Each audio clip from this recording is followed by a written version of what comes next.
नमस्कार दोस्तों, एक बार फिर से स्वागत है आपका मेरे यूट्यूब चैनल पर।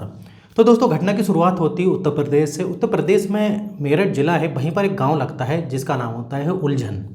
तो वहीं पर गांव में एक किशोरी लाल नाम का भाई शख्स रहा करता था, जो कि पास ही में एक फैक्ट्री होती है, जो कि स्पोर्ट्स की फैक्ट्री होती है। जैसे कि स्पोर्ट्स के दोस्तों सामान बनना, बैट वगैरह, जो स्पोर्ट्स के बोले तो जैसे क्रिकेट के बैट वगैरह हो गए, बॉल बनना, और भी कई जो स्पोर्ट्स के सामान बना करते थे। तो वहाँ पर किशोरी लाल जो है काम करता था। अब किशोरी लाल के परिवार के बारे में हम बात कर लेते हैं। तो किशोरी लाल के परिवार में जो है दोस्तों, उसकी 3 बेटियाँ थीं, बेटा कोई नहीं था। और यहाँ तक कि उसकी पत्नी भी जो है कैंसर से एक्सपायर हो चुकी थी, करीब 6 साल हो गए थे एक्सपायर हुए। तो किशोरी लाल अपनी 3 बेटियों के साथ रहा करता था। अब इधर पर किशोरी लाल की सबसे बड़ी समस्या क्या थी दोस्तों, वो शराब पीता था। सबसे बड़ी दिक्कत थी, वो शराब पीता था। मतलब सुबह जाता था अपनी फैक्ट्री में, और शाम को जब आता था तो ठेके से शराब पीकर आता था। कई बार तो ऐसा भी होता था दोस्तों, वो शराब पीकर ही काम पर चले जाता था। तो इससे काफ़ी उसके घर में दिक्कत होती है। जो 3 बेटियां होती हैं, अब वो सोचती हैं कि ऐसे कैसे घर का काम चलेगा। अब इसमें के दोस्तों बड़ी बेटी होती है प्रिया। प्रिया जो कि दोस्तों घर का काम देखती थी, पढ़ाई वगैरह नहीं करती थी, वो घर का ही काम देखती थी, खाना बनाना, घर की सफाई हो गई। और इसकी 2 छोटी बहनें होती हैं, या बोले तो 2 छोटी बेटियां होती किशोरी की। एक का नाम होता है रिया, एक का नाम होता है नेहा। अब ये दोनों जो बेटियां थी, ये पास ही में जो है गवर्नमेंट स्कूल होता है, वहाँ पर पढ़ाई कर रही थी। मतलब 2 बेटी पढ़ाई करती, और बड़ी जो बेटी होती है वो पढ़ाई नहीं करती, वो घर का काम देखती है। और किशोरी लाल जो है फैक्ट्री में काम करने जाया करता था। अब दोस्तों होता क्या है कि कई बार इसके मालिक जो होता है, किशोरी लाल का जो फैक्ट्री का जो मालिक होता है, उसने कई बार इसको पकड़ा था कि भाई तुम शराब पीकर काम पे मत आया करो, नहीं तो मैं तुमको नौकरी से निकाल दूंगा।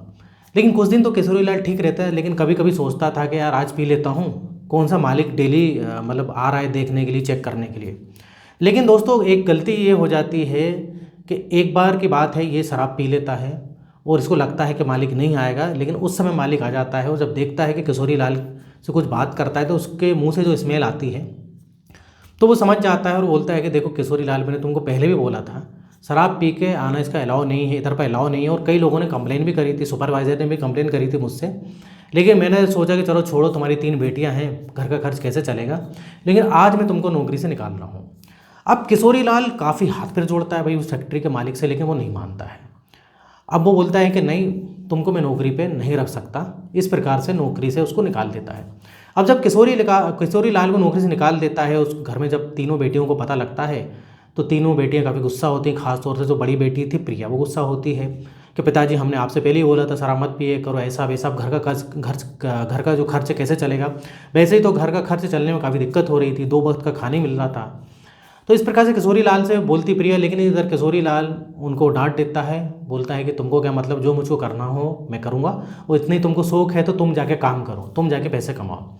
इस प्रकार से भाई घर में लड़ाई झगड़े होते हैं, वाद विवाद बढ़ जाता है। अब दोस्तों कुछ दिन बीतते हैं। अब काम तो चाहिए था, क्यों किशोरी लाल को भाई घर भी चलाना था जैसे तैसे, और उसको शराब तो चाहिए थी। शराब कैसे मिलेगी भाई, शराब के लिए पैसे तो चाहिए, और किशोरी लाल की आदत थी, उसको डेली शाम को चाहिए थी। अब किशोरी लाल भाई नौकरी वगैरह ढूंढने की कोशिश करता है, लेकिन उसको कहीं नौकरी नहीं मिलती उसका, क्योंकि रिकॉर्ड सही नहीं था। और कोई पहचान वाले भी होते थे दोस्तों, उसको नौकरी पे किसी को भी मतलब उसको जो है नौकरी पे लगाने से मना कर देते थे। और कहीं पर जाता भी था तो लोग पहले ही बता देते थे कि भाई वो किशोरी लाल काफ़ी शराब पीता है। तो इस प्रकार से कहीं पर उसकी दूसरी कहीं पर भी फैक्ट्री में नौकरी नहीं लगती है। लेकिन पास ही में एक जमींदार होता है दोस्तों, जिसका नाम होता है रघुराज। अब ये भाई ढूंढते ढूंढते रघुराज के पास पहुंच जाता है। रघुराज को जो है खेतों में कुछ कटाई का काम चल रहा था, तो रघुराज से बात करता है। तो रघुराज जो होता है, उसको भी भाई रिकॉर्ड पता था कि किशोरी लाल शराब पिया करता है, लेकिन फिर भी भाई उस पर तरस खा लेता है ये रघुराज। और रघुराज बोलता है देखो, ये इधर का चारा वगैरह, ये कुछ फसल वगैरह है, ये सब काटना है, तो ये तुम बता दो ये पूरा कितने में काट दोगे, मैं तुमको ठेका दे देता हूँ। तो कुछ इनकी पैसों की बातचीत होती है, और किशोरी लाल बोलता है कि मालिक मैं 15 दिन में पूरा आपका ही काट के दे दूंगा, और इतने इतने पैसे लूँगा। तो रघुराज जो था जमींदार बोलता है ठीक है, मैं तुमको इतने पैसे दे दूंगा, तुम 15 दिन में इतना पूरा मेरे जो है काम कर दो, वो पूरा काम करने के बाद पैसा ले जाओ। तो इस प्रकार से रघुराज उसको अपने खेत पर काम दे देता है। अब जब खेत पर दोस्तों काम देता है, तो ये किशोरी लाल जो है भाई खेत पे आता है काम करने के लिए, लेकिन काम ज़्यादा रहता है। जब काम ज़्यादा रहता है तो कुछ प्रिया से बात करता है, जो इसकी बड़ी बेटी थी। तो प्रिया बोलती है कि पिताजी एक काम करती हूँ, मैं भी चलती हूँ आपके साथ, और जल्दी काम हो जाएगा, नहीं तो रघुराज हो सकता है तुमको पैसे ना दे अगर काम लेट कर दिया हमने तो। इस प्रकार से प्रिया और ये जो किशोरी लाल इसका पिता है, ये दोनों ही खेत पे काम करने जाने लगे। जो भी भाई फसल वगैरह की कटाई करनी थी और जो भी कुछ चारा भी काटना था, इस प्रकार से कुछ ये लोग एक ठेका जो होता है ना दोस्तों, वो ले लेते हैं। अब इधर पर होता क्या है दोस्तों, एक बार की बात है, कुछ पास ही के शहर से कुछ सामान लाना था। अब रघुराज बोलता है किशोरी लाल से, किशोरी लाल तुम क्या सामान ला सकते हो, क्योंकि मेरे पास फ़िलहाल अभी कोई आदमी नहीं है और ज़रूरी अर्जेंट है, मैं कुछ कारणवश जा नहीं सकता हूँ, तुमको जो है पास ही में जो है वो दुकान से ही सामान लाना है, तो तुम ला सकते हो क्या? किशोरी लाल बोलता बिल्कुल ला सकता हूँ। और किशोरी लाल बोलता मैं ले, जब तक ये प्रिया काम कर रही है खेत में और जब तक मैं सामान ला दूँ कोई दिक्कत नहीं है। तो किशोरी लाल को वो अपनी जो बाइक है मोटरसाइकिल की चाबी भी दे देता है। रघुराज बोलते हैं मोटरसाइकिल भी ले जाओ जिसमें कि तुम्हारा काम जल्दी हो जाएगा। अब किशोरी लाल भाई सामान लेने चले जाता है रघुराज का कुछ। अब इधर पर प्रिया अकेले उसके खेत में काम कर रही होती है।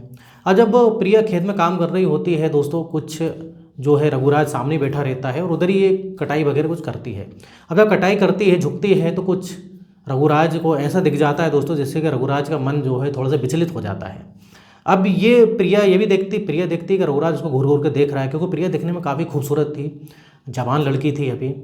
तो रघुराज भी भाई देखते रहता है। और रघुराज की उम्र के बारे में बात करूँ तो उसकी उम्र ज़्यादा नहीं थी, अभी 45 साल की उम्र थी उसके। भाई 2 छोटे बच्चे थे, बीबी थी। अब रघुराज भी देखता रहता है। अब इस प्रकार से जो प्रिया बोलती है रघुराज से कि साहब मुझको जो है, मालिक मुझको कुछ पैसे की ज़रूरत है, क्योंकि पिताजी, आपको पता है कि पिताजी तो शराब पी लेते हैं और कुछ पैसे नहीं देते हैं और घर का बहुत सारा खर्चा होता है। मेरी 2 छोटी बहनें वो पढ़ाई कर रही हैं, तो कुछ अगर आप पैसे दे दे, मेरी मदद कर दे तो अच्छा रहेगा। अब रघुराज बोलता है कि तुम पूरा काम कर लो और पैसे ले जाओ, मैंने कब मना करा। तो प्रिया बोलती है कि आप मुझको कुछ अलग से अगर पैसे दे दे तो अच्छा रहेगा। तो रघुराज बोलता है मैं अलग से तुमको पैसे क्यों दूंगा। तो ये प्रिया बोलती है कि देखिए, अगर आप मुझको अलग से पैसे दे दो और उसके बदले तुम चाहो तो कुछ भी ले सकते हो, और अभी कोई है भी नहीं खेत में। इस प्रकार से कुछ इशारे करती है। अब रघुराज भी दोस्तों थोड़ा सा नाड़े का ढीला आदमी होता है, जब उसको कोई ऑफर कर रहा है तो रघुराज भी बहक जाता है भाई। अब इधर पर मतलब प्रिया मतलब एक प्रकार से उसे रिलेशन बनाना चाहती थी। अब रघुराज भी सोचता है कि यह तो अच्छा है, अभी कोई खेत पे था भी नहीं। तो भाई इस प्रकार से दोनों उधर ही एक कमरा बना होता है खेत में। अब दोनों जाके भाई रघुराज, ये जमींदार और ये प्रिया संबंध बनाते हैं। इस प्रकार से भाई रघुराज को काफ़ी मज़ा आता है। अब काफ़ी मज़ा आता है उसको ये सब करने में, और उसको पैसे भी दे देता है, करीब 3,000 रुपये उसको देता है वो। अब दोस्तों ये सिलसिला चलते रहता है। प्रिया उसका जब चाहे जब भाई इस प्रकार से उसके साथ संबंध बनाया करती थी, और रघुराज को मज़ा आने लगा। अब रघुराज को मज़ा आता था और रघुराज क्या करता था कि किसी बहाने से उसको किशोरी लाल को भिजा देता था कुछ काम से। अब लेकिन दोस्तों इनका काम खत्म हो जाता है। जब काम खत्म हो जाता है, ठेका खत्म भाई, इनने जो भी काम का ठेका लिया था वो फसल काटने का, चारा काटने का, सब खत्म हो जाता है। तो इधर पर रघुराज बोलता है कि देखो किशोरी लाल, तुमने काम बहुत अच्छा करा, तुम्हारी बेटी ने भी अच्छा करा, तो अभी तो मेरे पास कुछ काम है नहीं, लेकिन तुम्हारे बेटी के लायक कुछ काम है। मेरा इधर ही फार्म हाउस है, तो कुछ सफाई वगैरह करनी रहती है, तो उधर पर अगर तुम्हारी बेटी आके कुछ सफाई वगैरह कर देगी सुबह से शाम तक तो बढ़िया रहेगा, और उसकी थोड़ी देखभाल कर देगी उधर पर, तो मैं अच्छे खासे पैसे भी दूंगा। तो भाई इधर पर किशोरी लाल को अच्छा लगता है, वो बोलता है बिल्कुल मालिक, ठीक है, ये तो अगर अच्छी बात है, तो आप नौकरी दे रहे हो मेरी बेटी को। तो इस प्रकार से किशोरी लाल को तो दोस्तों ये निकाल देता है, एक प्रकार से बोले तो। किशोरी लाल घर पर रहता है, लेकिन प्रिया को काम दे देता है। लेकिन दोस्तों प्रिया को इसने लालच में काम दिया था। अब इस प्रकार से दोस्तों होता क्या है कि जब प्रिया को काम दिया इसने, तो प्रिया जो है उस फार्म हाउस में जब जाती थी, तो ये दोनों आपसी सहमति से रघुराज और प्रिया संबंध बनाते थे, और इसलिए उसने उसको काम दिया था। तो रघुराज को काफ़ी अच्छा लगने लगा प्रिया के साथ। अब लेकिन एक दिन की बात है दोस्तों, प्रिया की तबीयत खराब हो जाती है। प्रिया की जब तबीयत खराब होती है तो करीब 4 दिन तक वो उसके फार्म हाउस पे नहीं आती है, जमींदार के फार्म हाउस पे। अब जमींदार को आदत लग गई थी भाई, आदत लग गई थी प्रिया की। अब जमींदार जो है उसके घर जाता है, क्योंकि फ़ोन पे बात होती है, तो फ़ोन पे किशोरी लाल बताता है कि तबीयत ख़राब है, तो ये देखने के लिए जाता है। अब जब देखने के लिए जाता है तो किशोरी लाल से बोलता है कि कुछ भी ज़रूरत हो तो मुझे बता देना। उतने में इसकी छोटी बेटी रिया जो है दिख जाती है इसको। जब रिया दिखती तो रिया उससे भी ज़्यादा खूबसूरत थी। रिया प्रिया से भी ज़्यादा खूबसूरत थी। उसकी मतलब किशोरी लाल की बीच की बेटी थी रिया। अब इधर पर रघुराज की भाई रिया पे नीयत ख़राब हो जाती। रिया देखने में काफ़ी ज़्यादा सुंदर थी।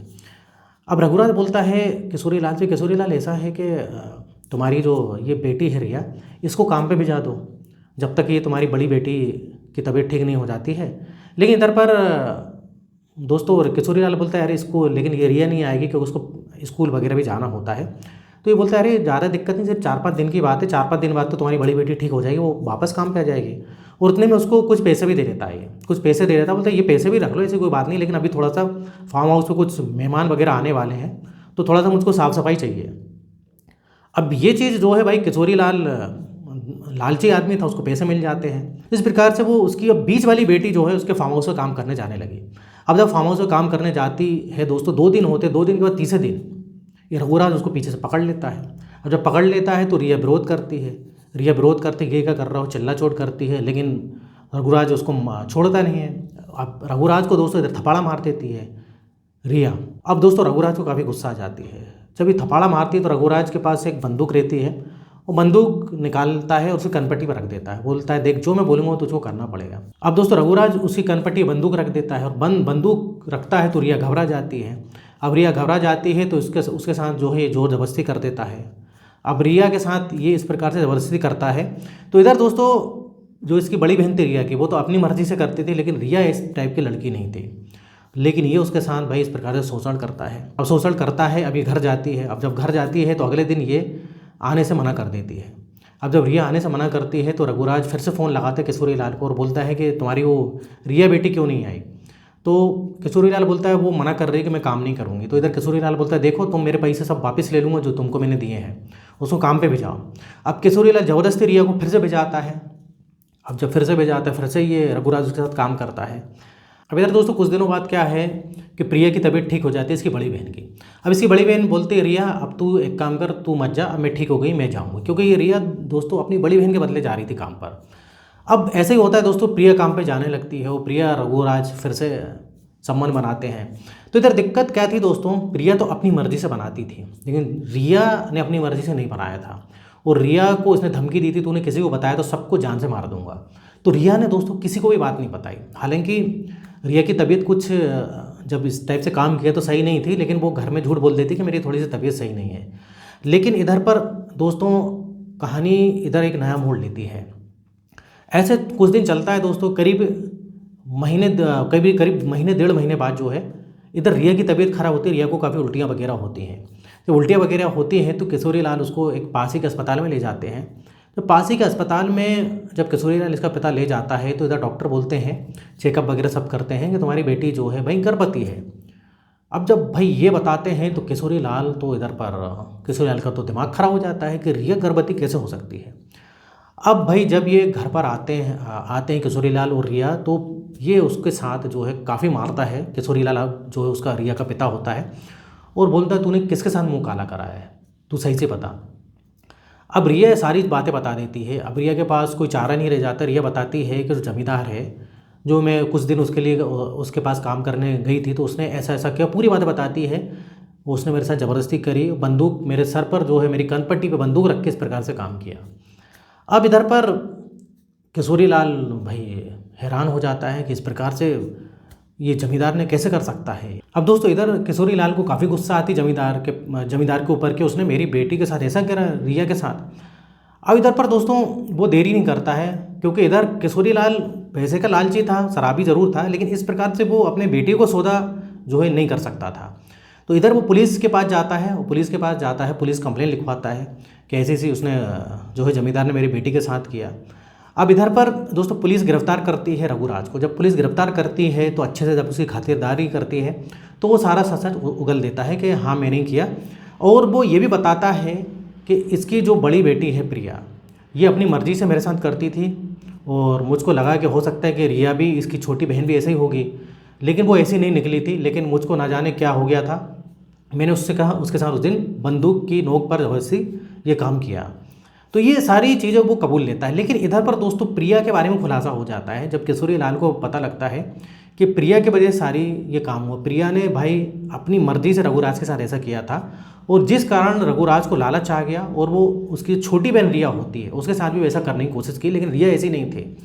तो इधर दोस्तों प्रिया को जो घर से बाहर निकाल देता है किशोरी लाल, जो उसका पिता होता है, बोलता है कि तुम्हें इस घर में रहने की ज़रूरत नहीं है क्योंकि तुमने इस प्रकार से अपनी छोटी बहन की जो है भाई छोटी बहन की इज्जत के साथ खिलवाड़ किया। तो रघुराज फिलहाल दोस्तों हिरासत में है, उसको जेल में डाल दिया है। और प्रिया को किशोरी लाल ने भगा दिया है और किशोरी लाल कहीं पर फिर से काम करने लगा है। और अब किशोरी लाल के साथ जो है उसकी 2 बेटियां रिया और नेहा ही साथ में रह रही हैं। तो दोस्तों ये थी आज की घटना। तो इधर दोस्तों मेरा वीडियो बनाने का जो पर्पस है किसी के दिल दुखाना नहीं, ठेस पहुंचाना नहीं, बल्कि सतर्क करना है। इधर क्या है दोस्तों, करा किसी ने भुगता किसी ने। ये गलती थी इसमें सबसे बड़ी प्रिया की, किशोरी लाल की बड़ी बेटी की, और वो काम पे नहीं गई। वहीं नज़र रिया पे चली गई रघुराज की, और रघुराज ने जो है रिया को भी भाई अपना शिकार बनाया। जबकि रघुराज दोस्तों रघुराज ने प्रिया के साथ ज़बरदस्ती नहीं करी थी, लेकिन उसको ना जाने ऐसा लगा कि इसकी छोटी बहन भी ऐसी ही होगी। छोटी बहन जो रिया थी काफ़ी देखने में खूबसूरत थी। तो मतलब इधर करा किसी ने, भुगता किसी ने। तो ये थी दोस्तों आज की घटना। इधर वीडियो खत्म होता है। वीडियो पसंद है वीडियो को लाइक करें, इस तरह से वीडियो बनाते रहता हूँ मैं। अगर आपने अभी तक चैनल को सब्सक्राइब नहीं किया है तो चैनल को सब्सक्राइब कर लें। तो फिर मिलेंगे नेक्स्ट वीडियो में, और यहाँ तक वीडियो देखने के लिए, बने रहने के लिए आपका बहुत बहुत धन्यवाद।